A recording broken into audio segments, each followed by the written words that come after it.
Hey guys, thanks for tuning back into the channel if you're returning, and welcome to Q2 Review. If you are new, I am D of Budgeting D, and today's video is exactly like the title below says, but your nosy ass, welcome.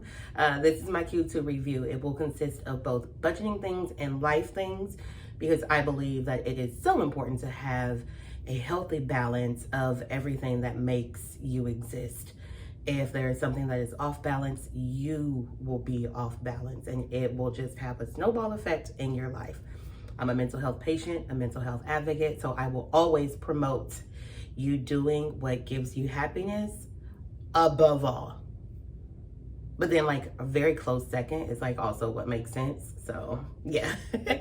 So before we get into the numbers and stuff, there's just a few things that I would like for everyone to remember / know, depending on how familiar you are with your girl.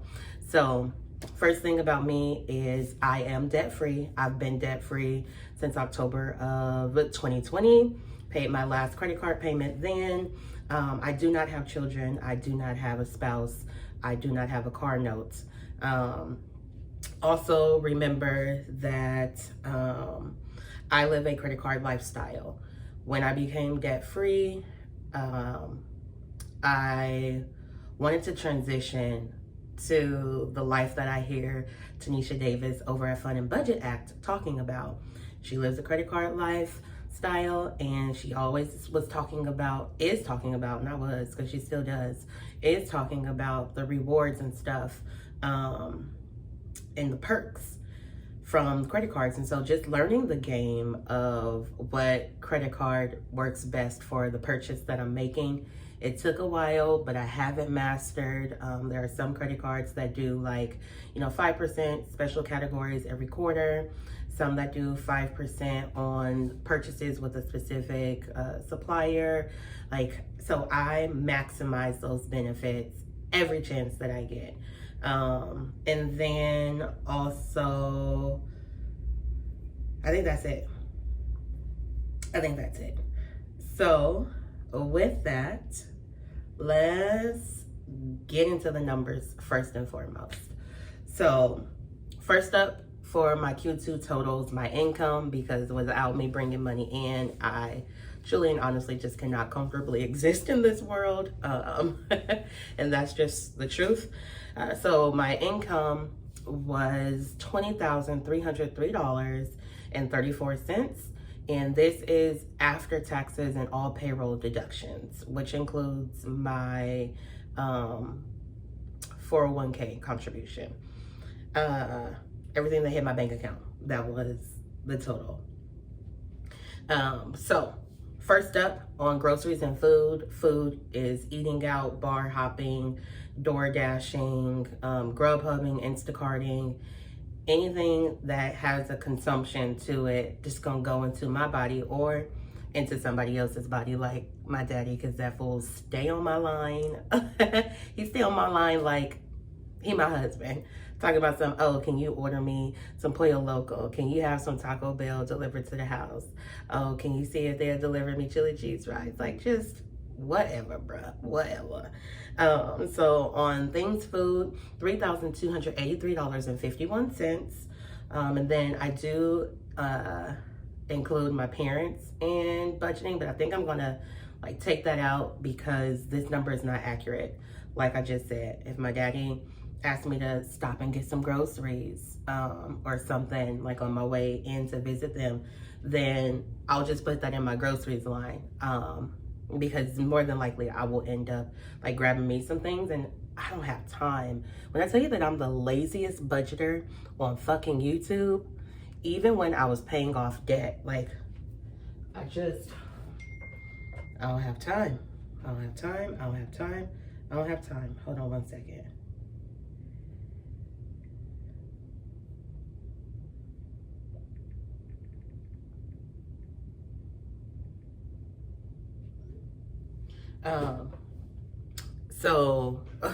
But in the last quarter, in Q2, I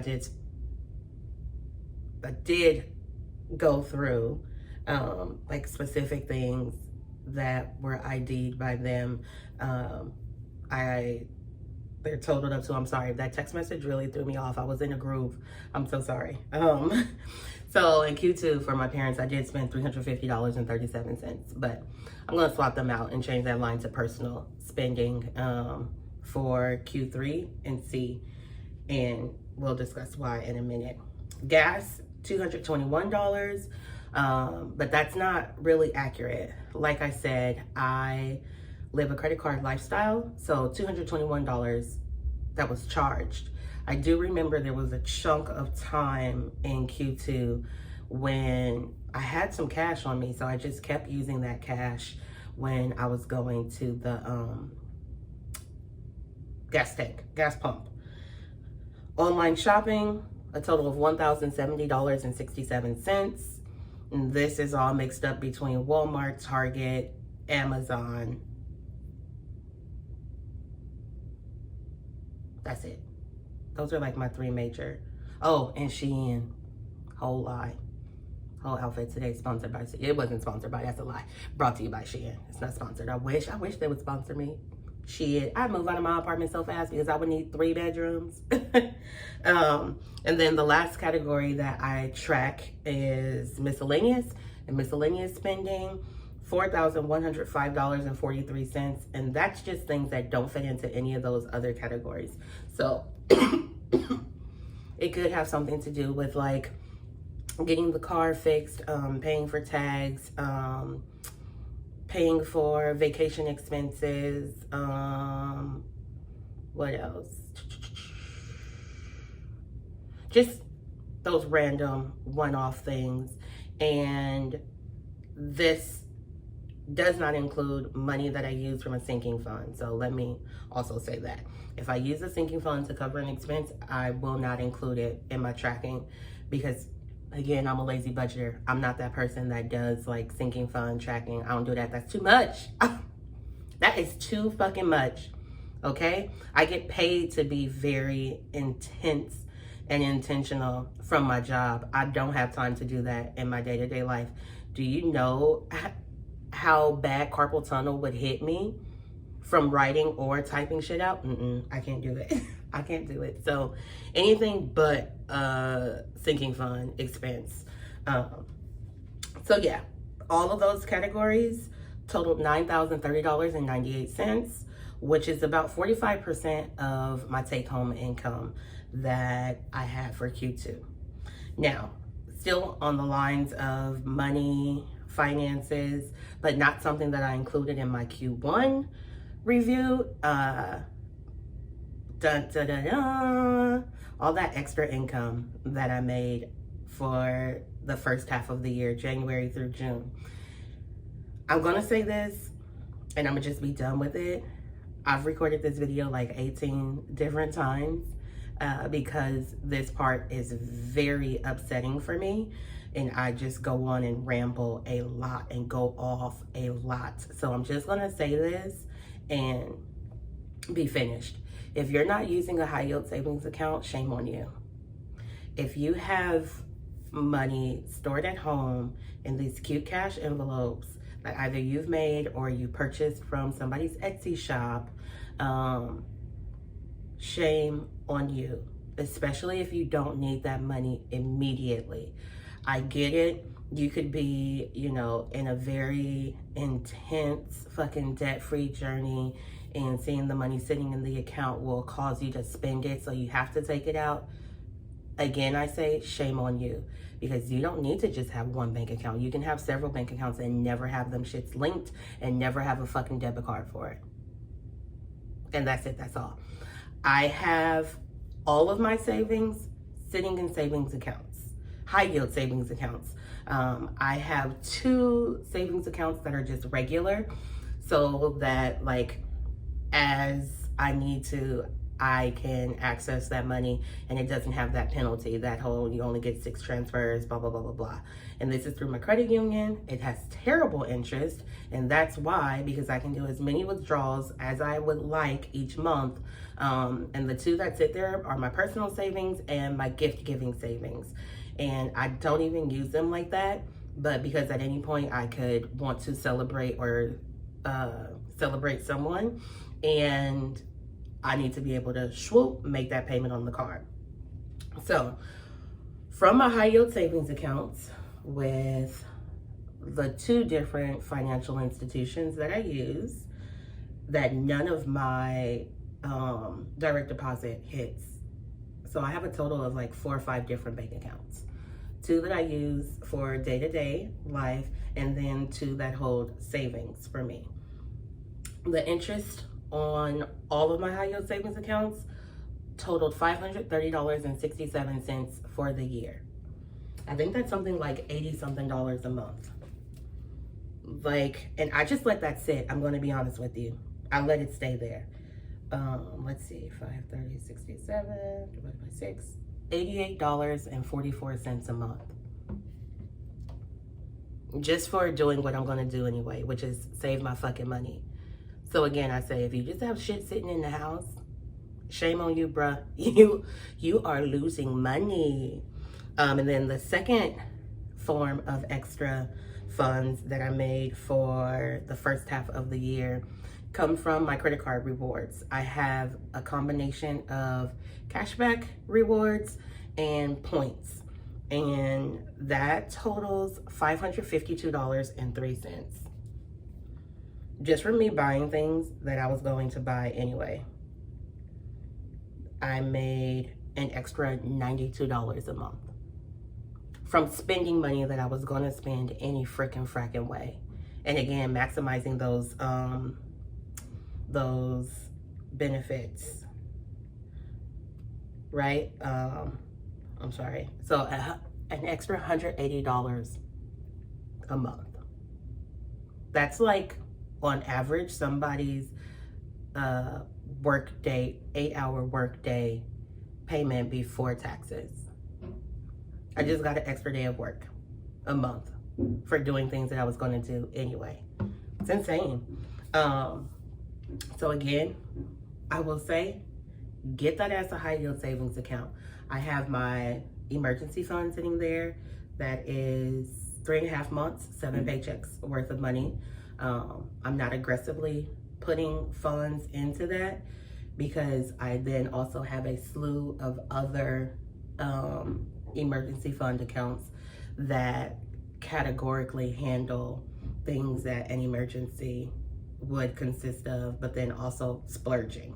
So my emergency fund is truly there if I were to ever lose my income. And I wish my job would fire me. No, really, I wish they would. No, I'm just kidding. No, I don't, God. I'm just playing. You know, I'd be a fucking mess. Okay, now the fun part, my Q2 highlights.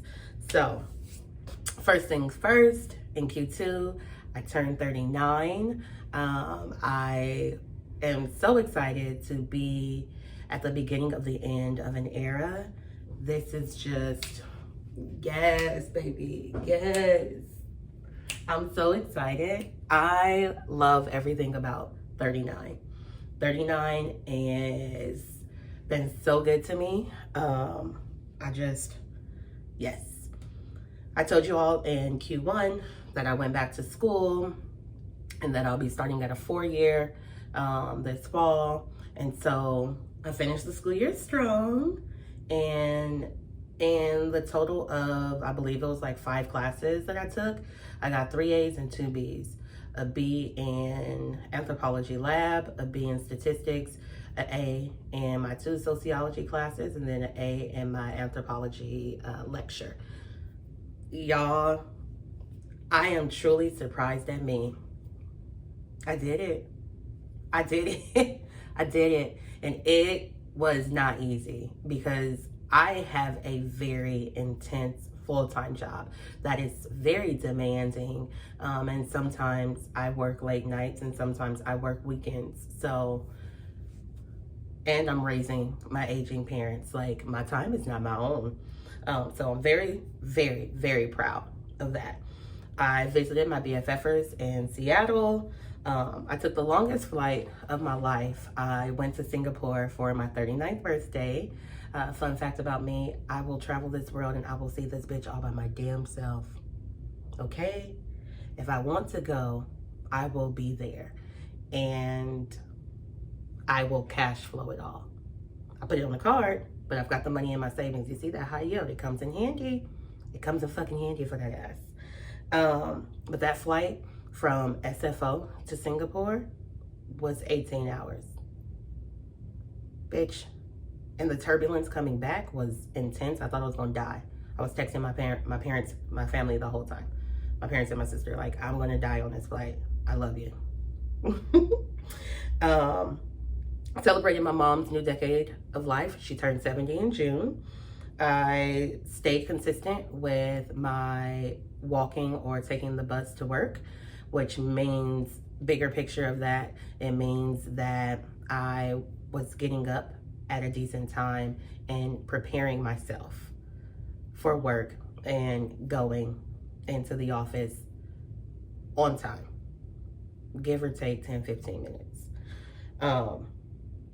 I also started back my Saveopoly 40th birthday savings challenge. I had to pause it because a family emergency came up, and so I'm really excited that I am able to bring that back. I am on track to have over $5,000 in that bad boy to plan the best 40th celebration for myself. And I'm really looking forward to it. I'm thinking I'm gonna take myself to France and spend like a week there. I also stayed on top of my daily tracking, continued to stay on top of my daily tracking. Now, let me be very honest with you. Realistically speaking, was I doing it in real time every day? No, but I did keep like receipts, and I always get emails from my transactions that post, my transactions that charge, that have a hold. So I was able to, if not the same day, at least the next day or day after, bring everything up to date. So very happy about that. And that's just ultimately because I want to see like where I could truly and honestly improve when it comes to my spending. Being more mindful, being more careful, being more cautious, and not being as emotional when making purchases. I started filming my weekly outfits in Q2. I have not shared any of them with you. And I don't know why, because they're all edited and uploaded here on YouTube. I just need to make them public. They're all private.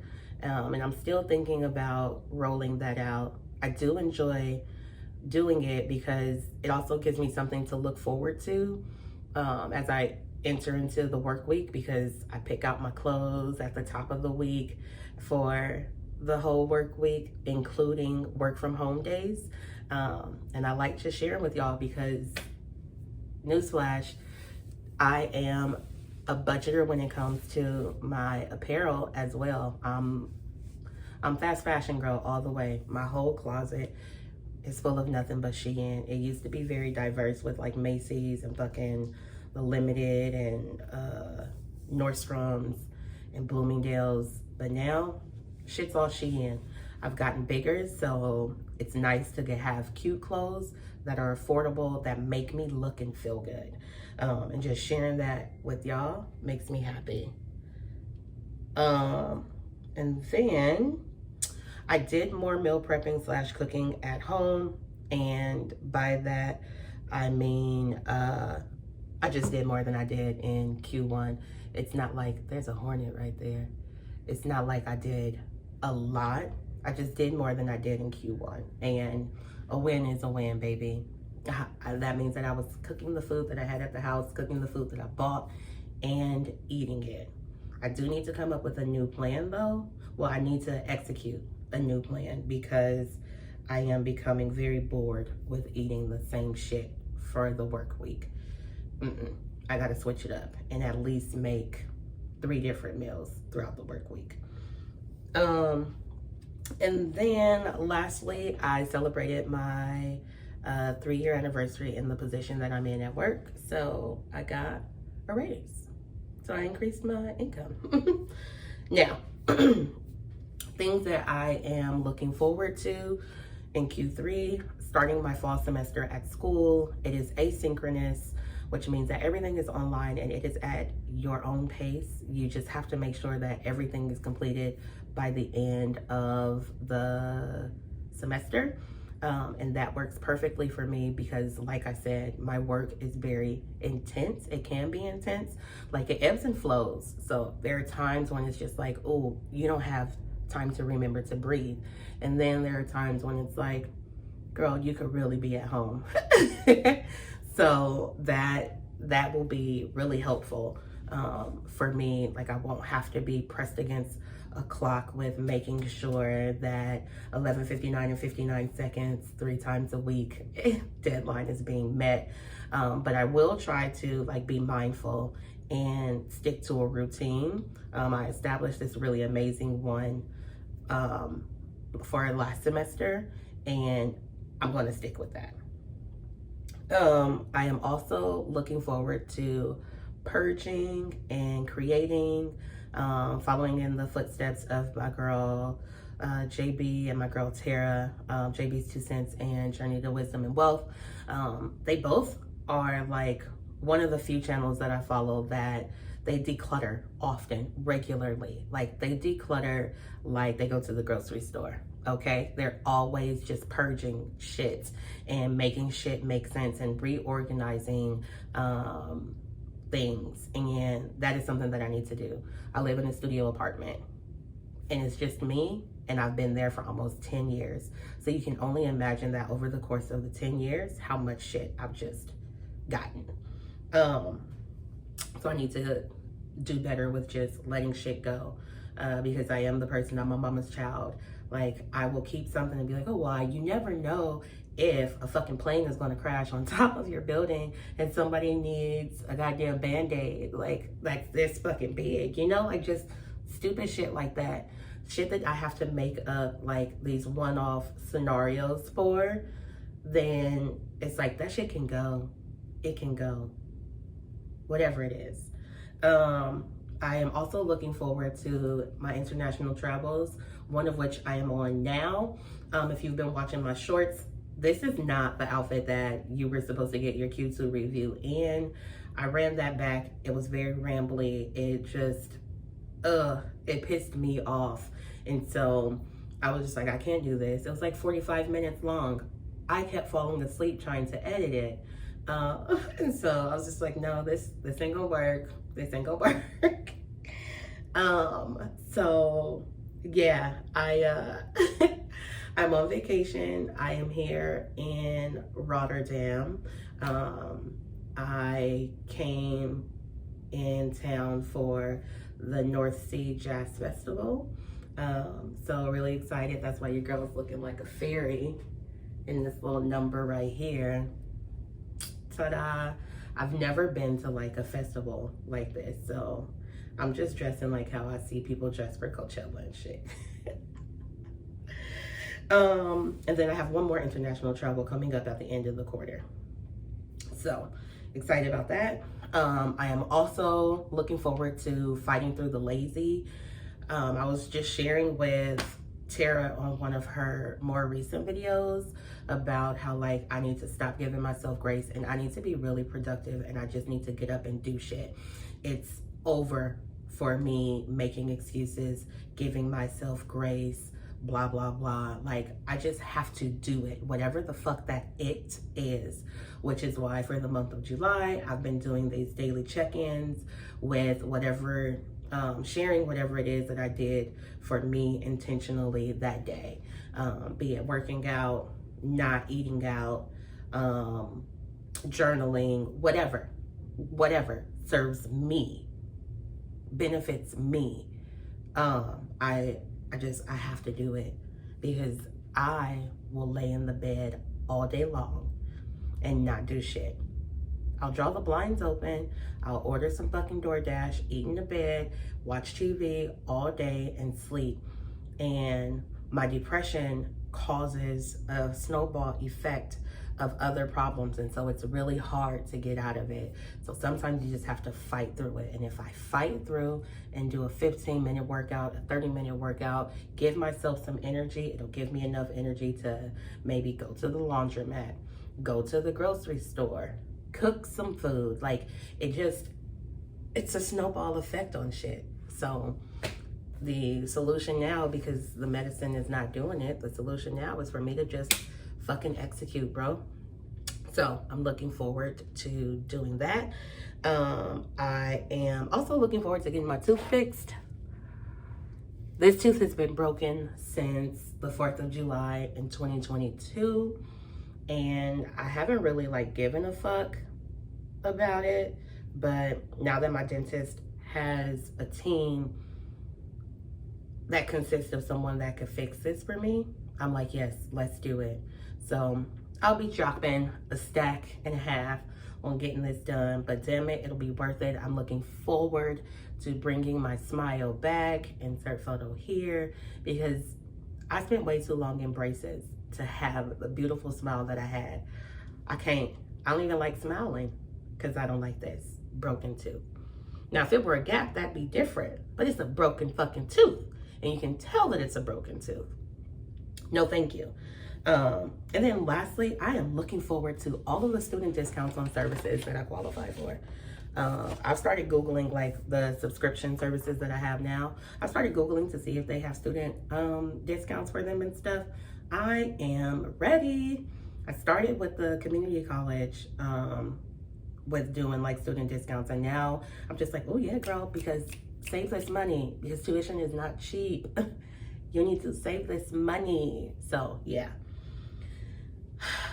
Follow up from Q1, things I was looking forward to. Let's just do some accountability here. Accountability check-in. Let's see if I did any of it. So the first thing, I said I was looking forward to not procrastinating and being proud of myself at the end of the day. That was a fail. Procrastination has stayed the same. I won't say that it's gotten worse. It definitely has not gotten better, not even by an inkling. It has stayed the same. And the problem is I manage to still be productive when I procrastinate. You know, if it was a problem, I would correct it. But I still managed to be my best and get shit done. So there's that. I was looking forward to future travel, especially my 39th birthday trip, and no regrets. It was so amazing. I will say, if you live in like an expensive area already, then Singapore will be like being at home for you on vacation. But if you live somewhere where like when gas prices increase for you, an increase is like being $3.45, $3.75, you would feel that. You would want to absolutely save up, because Singapore is expensive as shit. It's so expensive. It's so fucking expensive. But it's so worth it. It's so fucking beautiful. It's so green. The humidity, my skin was fucking glowing. I regret not bringing a face mask with me. It was so fucking nice. And then lastly, I said that I was looking forward to getting my house back in order and keeping it in order. That's an ongoing thing. I didn't stay on top of that regularly, but it was something that I did do. Again, depression comes in, and it's so easy to just like take your clothes off and just toss them, your shoes, just toss them, which is why like also filming my weekly outfits has helped, because I film in the same area, and that's usually the area where I just like pump and dump, where I just take my shit off and leave it on the ground. And then maybe on a weekend day, I just gather stuff, put it in a dirty clothes hamper, put the shoes up, blah, blah, blah. Because I'm filming, I'm doing that more consistently, more regularly. So yeah. And because I've been cooking more at home, I've been a little better at washing my dishes more frequently. They aren't sitting as long, because, you know, like the smell and fucking mold and shit. Like, you don't, that's not cute. And then my therapist gave me this really dope, and I don't know if I've ever shared this, but my therapist gave me this really dope shower cleaning hack. She was just like, clean the shower while you're in it. Like, get in it.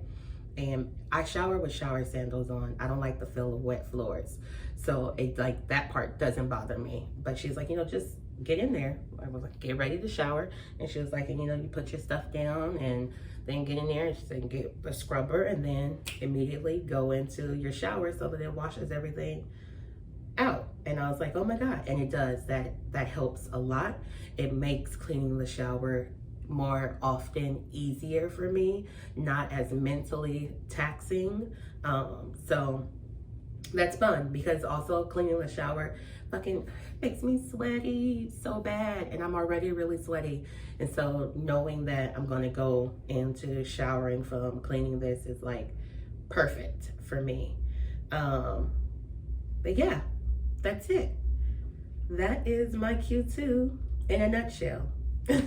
Please let me know what are some of your wins from Q2, but also share what are some losses, or what's the greatest thing that you learned in Q2. What are you looking forward to taking into Q3? What are you looking forward to letting go of in Q3? What are you looking forward to introducing in Q3? I think letting go, I'm looking forward to letting go of overthinking and misappropriation of prioritization. It's all about me, baby. This is my life, and I only get one chance to live it. And so I'm going to not give a fuck about others. It's just me. So I'll see your ass in the next video. Peace.